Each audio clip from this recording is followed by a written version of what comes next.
It would have appeared at the start of the Steelers' Week 11 Monday night game against the Tennessee Titans they would want to get running back Le'Veon Bell involved early and often. That's exactly what happened, and the Steelers had a high level of success in doing it. With Steelers Film Room and Behind the Steel Curtain, I'm Neal Coolong. Bell rushed 33 times for 204 yards in this game, both career highs. It got a rare touchdown against the hapless Titans' run defense, and in doing it, he was able to lead the Steelers' comeback from down 24-13 in the fourth quarter. Le'Veon Bell has had an all-pro level season and is very likely to earn his first Pro Bowl invitation. This game, though, is one that Steelers fans are going to remember for a long time as the one that Bell closed out down the stretch. Let's take a look.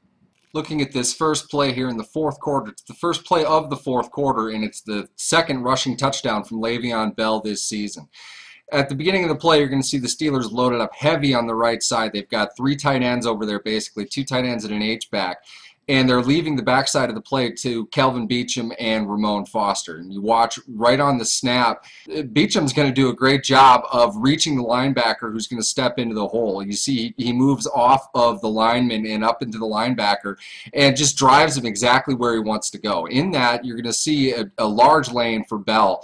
And as he's cutting up the field, as he makes it to the second level, you're going to see the safety is going to challenge him. And Bell knows he can't really make a move horizontally here. He can't slow down. He's got to basically outrun the safety of the goal line.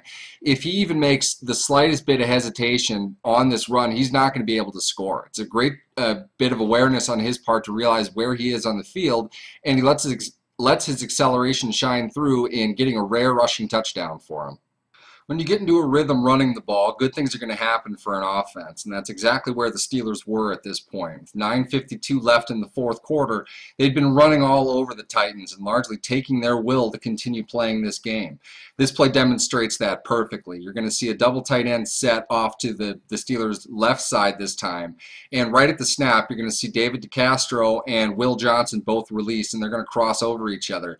What's amazing about this play, watch how they both hit their guys simultaneously as if they've run this play all week and been living and eating it in their sleep. In doing that, you can see right when Le'Veon Bell is able to turn upfield a little bit, he's in perfect position to let Heath Miller set up his block of the cornerback, and from there, Le'Veon Bell has a big hole to be able to explode up the seam and lower the boom on Titans safety Michael Griffin. At this point in the game, Tennessee looks like they'd rather be anywhere else than dealing with the Steelers' offensive line. And they're executing well, Bell is running well, and that's going to be the real difference in the result of this game. They had an advantage, they let it slip, and the Steelers dominated in the fourth quarter. By the time the 2-minute warning came around, this game was out of reach for the Titans. It was all but over with just a couple rushing carries left.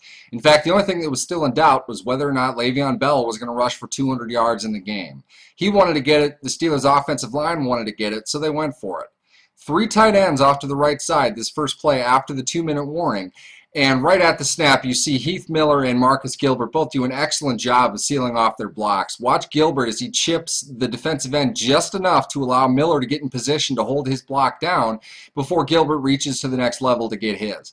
At that point, Bell cuts right off it, and he's got nothing but a cornerback in front of him and becoming the fifth player in Monday Night Football history to rush for 200 yards. The cornerback makes contact, and Bell drives him for 5 yards down the field. They don't get the first down on the play, but Bell is over 200 for the game, and the Steelers would pretty much kneel it out after this.